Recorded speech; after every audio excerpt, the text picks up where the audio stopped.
Hello everyone, स्वागत है आप सभी बच्चों का इजी प्रेप पर। एक बार फिर से उम्मीद कर रहे हैं आप सब बच्चों की तैयारी बहुत ही जबरदस्त चल रही होगी। डियर स्टूडेंट्स, आज के इस क्लास के अंदर या इस सेशन के अंदर हम लोग बात करने वाले हैं BCCE बीटेक एंट्रेंस एग्जाम। अब इस एग्जाम को कौन से बच्चे दे सकते हैं और इस एग्जाम को देने के बाद क्या बेनिफिट आपको मिलने वाला है, क्या एग्जाम पैटर्न होगा और कैसे तैयारी करेंगे, सारी बातें हम लोग डिस्कस करने वाले हैं। चलिए शुरुआत करते हैं। सबसे पहले हम लोग ये एग्जाम है क्या, अभी मैं इसके ऊपर भी चर्चा करूंगा।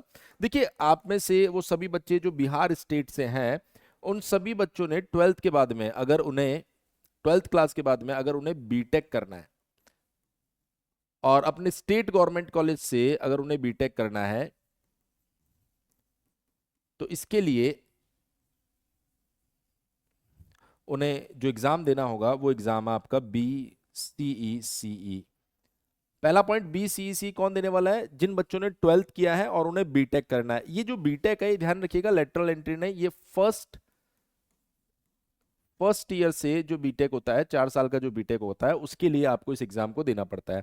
अब बात करते हैं सर एग्जाम होने वाला कब है। अगर हम लोग बात करें पिछले सालों के जो भी शेड्यूल रहे उनके बेसिस पर, आपका ये एग्जाम जो होने वाला है ये लगभग जून के अंदर होने वाला है।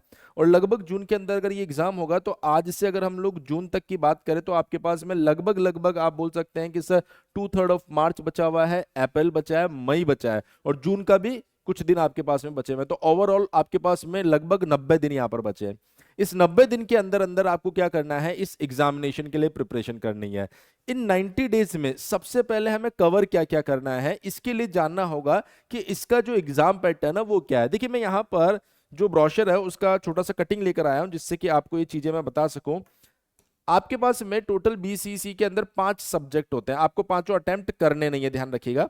यहां पर अगर आप इंजीनियरिंग के लिए जाना चाह रहे हैं तो जीव विज्ञान और कृषि विज्ञान से आपका कोई लेना देना नहीं है। आपको भौतिक विज्ञान, फिजिक्स, केमिस्ट्री और मैथ्स, भौतिक विज्ञान, रसायन विज्ञान और गणित, ये 3 सब्जेक्ट होते हैं जिनके ऊपर आपको फोकस करना है। और इन 3 सब्जेक्ट के लिए आपको जो भौतिक विज्ञान है वो 100 क्वेश्चन मिलेंगे, 400 नंबर के होंगे। रसायन विज्ञान, केमिस्ट्री 100 क्वेश्चन मिलेंगे और 400 नंबर का ये पेपर होगा। और गणित, ये भी 100 क्वेश्चन होंगे और 400 नंबर का ये पेपर होगा। इसके अंदर अगर आप देखेंगे तो परीक्षा की जो अवधि है वो हर एक पेपर के लिए 1.5 घंटे का आपको टाइम दिया गया है। अच्छा, एक चीज यहाँ पर आप थोड़ा सा ध्यान से फोकस कर लीजिए कि अगर मैं बात करूं PCM की, तो मैं थोड़ा सा इसको शॉर्ट में लिख देता हूं PCM। तो यहाँ पर फिजिक्स में 100 क्वेश्चन आपको मिलेंगे, केमिस्ट्री में आपको 100 क्वेश्चन मिलेंगे और मैथ्स में आपको 100 क्वेश्चन मिलेंगे। हर एक क्वेश्चन 4 मार्क्स का होगा, तो टोटल आपके पास में ये 400 मार्क्स का होगा। सिमिलरली ये भी आपके पास 400 मार्क्स का होगा और ये भी आपके पास 400 मार्क्स का होगा। इसके लिए आपको 90 मिनट्स दिए जाएंगे। अच्छा पेपर होता है बेटा। इसके लिए भी आपको 90 मिनट्स दिए जाएंगे और इसके लिए भी आपको 90 मिनट्स दिए जाएंगे। अब बात ये आती है कि सर अगर हमें इसको प्रिपेयर करना है तो किस तरीके से हम लोग प्रिपेयर कर सकते हैं। अगर ये चीज भी ध्यान रखिएगा, अगर आपका कोई क्वेश्चन सही होता है तो ऐसी कंडीशन में आपको 4 मार्क्स दिए जाएंगे, लेकिन गलत आंसर के ऊपर 1 अंक की कटौती की जाएगी, यानी नेगेटिव मार्किंग भी रहने वाली है। तो आप ये बोल सकते हैं सर अगर हम बात करें करेक्ट आंसर, जब भी आप कोई करेक्ट आंसर मार्क करेंगे तो ऐसी कंडीशन में आपको +4 मिलने वाला है और इनकरेक्ट या रॉन्ग आंसर के लिए आपको यहां पर -1 मिलने वाला है। तो इसको लेकर कोई कंफ्यूजन नहीं होना चाहिए। अब थोड़ा सा हम लोग बात कर लेते हैं कि सर अगर हम लोग सिलेबस के ऊपर फोकस करना चाहें तो हमें क्या क्या चीजें यहां पर कवर करनी होगी। देखिए, अगर आप बात करें यहां पर इस एग्जामिनेशन के लिए सिलेबस, तो आपको 11th class plus 12th class के सिलेबस को कंप्लीटली कवर करना पड़ेगा। और यहां पर जो फिजिक्स केमिस्ट्री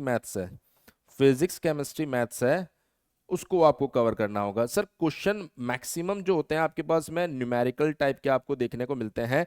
फिजिक्स, अगर मैथ्स की बात करूं तो प्रॉपर न्यूमेरिकल मिलेगा, केमिस्ट्री के अंदर आपको थ्योरेटिकल पार्ट भी देखने को मिलेगा और फिजिक्स में कुछ थ्योरेटिकल और मैक्सिमम न्यूमेरिकल होता है। मतलब अगर आप इस एग्जामिनेशन की तैयारी कर रहे हैं तो आपकी थ्योरी अच्छी होनी चाहिए और न्यूमेरिकल पार्ट भी आपका अच्छा होना चाहिए। अगर आप इसको अच्छे से अटेम्प्ट करेंगे तो ऑटोमेटिकली आपकी अच्छी रैंक आएगी और एक अच्छे कॉलेज से आप बीटेक कर सकते हैं। अब पॉइंट हमारे सामने ये भी निकल कर आ रहा है कि सर ये जो एग्जाम होता है, जैसा कि आप हर वीडियो के अंदर ये चीज बताते हैं कि एग्जाम आपका लो स्कोरिंग है या हाई स्कोरिंग है, तो मैं आपको बता देता हूं ये एक लो स्कोरिंग एग्जाम होता है।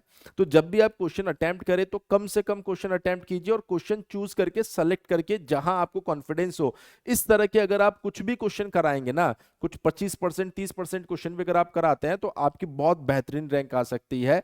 इसके बजाय कि आप ऐसा सोचो कि सर मैं 100 में से 100 क्वेश्चन अटेम्प्ट करूं हर पेपर के अंदर, तो वो आपके लिए कहीं ना कहीं नेगेटिव मार्किंग वहां पर इतनी ज्यादा है कि हो सकता है आप जितना सोच रहे हो उतना अच्छा परफॉर्म कर ना पाए। इसलिए जितना पेपर आता है उतना आपको अटेम्प्ट करना है। पढ़ना क्या है वो मैंने आपको यहाँ पर बता दिया है। अब बात आती है कि सर किस तरीके से हम लोग इसकी तैयारी करें। देखिए यहाँ पर आपको एक चीज समझने की जरूरत है कि आपके पास में अभी कितना टाइम है और चीजें आपको किस तरीके से प्रिपेयर करनी है। नंबर वन, मैं ये मान सकता हूं कि लगभग आपके पास में अभी 90 डेज है, और इस 90 डेज में आपको करना क्या है। दो तरह के स्टूडेंट आपको मिलेंगे, एक आएगा स्टूडेंट वन जिसको कुछ नहीं आता, नंबर टू स्टूडेंट आएगा आपके पास में टू जिसके पास में हम मान सकते हैं कि सर थोड़ा बहुत आइडिया है, जिसने थ्योरी पढ़ी है। तो जो स्टूडेंट नंबर वन है उसको तो देखो पूरी थ्योरी पढ़नी है, और थ्योरी के साथ हम जो भी क्वेश्चन सॉल्व करवा रहे हैं उन न्यूमेरिकल्स को भी सॉल्व करना है। लेकिन अगर आपको ऐसा लगता है कि नहीं सर मुझे थ्योरी बहुत कुछ आती है, मुझे सिर्फ प्रैक्टिस की जरूरत है, तो जो बीसीसी का प्रैक्टिस बैच है आप उसके साथ जाइए, और वहां से आपको प्रैक्टिस करने की जरूरत है हमारे साथ में। और इन 90 डेज में अगर आप सही से प्रैक्टिस करेंगे तो नो डाउट आप एग्जाम के अंदर अच्छा परफॉर्म करने वाले हैं। ये दो कैटेगरी आप अपनी डिसाइड कर लीजिए। जब ये दो कैटेगरी आप डिसाइड कर लेंगे आपको खुद से समझ में आ जाएगा कि आप किस कैटेगरी के अंदर है। अगर आप लोगों ने अभी तक तैयारी शुरू नहीं की है तो मैं आपको बता देता हूं, बीसीसी के लिए मंडे से आप लोगों को नए बैचेस देखने को मिलेंगे, जिसके अंदर आपको अगर complete theory plus numerical practice चाहिए तो आपका बैच 999 रुपए का रहेगा। और इस 999 रुपए के बैच में आपको लाइव प्लस रिकॉर्डेड क्लास मिलेगी, प्रीवियस ईयर क्वेश्चंस मिलेंगे, पीडीएफ नोट्स मिलेंगे, मॉक टेस्ट भी आपको मिलेगा, प्रैक्टिस शीट मिलेगी, डाउट सेशंस मिलेंगे, और जो भी टीचर्स आपको पढ़ाने वाले हैं वो अपने सब्जेक्ट के एक्सपर्ट रहने वाले हैं। तो आपके पास में नॉलेज की और कंसेप्ट की कोई कमी नहीं रहने वाली। लेकिन अगर आप ऐसा सोच रहे हैं कि सर थ्योरी हमारी पूरी तरीके से तैयार है, हमें सिर्फ प्रैक्टिस करने की जरूरत है, तो जैसे ये बैच 1999 वाला आपको 999 रुपए में मिल रहा है, बिल्कुल उसी तरीके से हमारा प्रैक्टिस बैच आपको सिर्फ 499 रुपए में मिलेगा, जिसके अंदर आपको प्रैक्टिस करवाई जाएगी। तो मैं उम्मीद कर रहा हूं आप सभी बच्चों ने इनमें से जो भी आपके लिए फेवरेबल बैच होने वाला है उसमें एनरोलमेंट अभी तक कर लिया होगा, या फिर नहीं किया होगा तो जल्दी ही आप कर लेंगे। मंडे से ये बैच वापस से लाइव होने वाला है, नया बैच है इसलिए शुरू से लाइव होने वाला है आपके लिए। अच्छा, अगर मान लीजिए आप लोगों को किसी तरह का कोई डाउट आता है इस पर्टिकुलर बैच को लेकर या एग्जाम को लेकर, तो आप क्या कर सकते हैं, हमारा जो हेल्पलाइन नंबर है 7014639318, आप क्या कर सकते हैं इस नंबर के ऊपर कॉल करके अपनी क्वेरी को क्लियर कर सकते हैं। और बैच में एनरोल करने के लिए इजी प्रेप एप्लीकेशन को डाउनलोड कीजिए, और वहां पर स्टोर के अंदर इजी प्रेप डाउनलोड करने के बाद उसमें स्टोर आएगा, स्टोर पर आप सर्च कर लीजिएगा BCECE, आपको दोनों बैच दिख जाएंगे, BCEC 2025 और BCEC प्रैक्टिस बैच, ये दोनों आपको वहां पर मिल जाएंगे, वहां पर आप अपने आप को एनरोल कर सकते हैं। इस वीडियो में इतना ही, मिलेंगे नेक्स्ट वीडियो में जहां पर हम लोग इसके ऊपर कुछ और इंपॉर्टेंट चीजें डिस्कस करने वाले हैं। Thank you so much.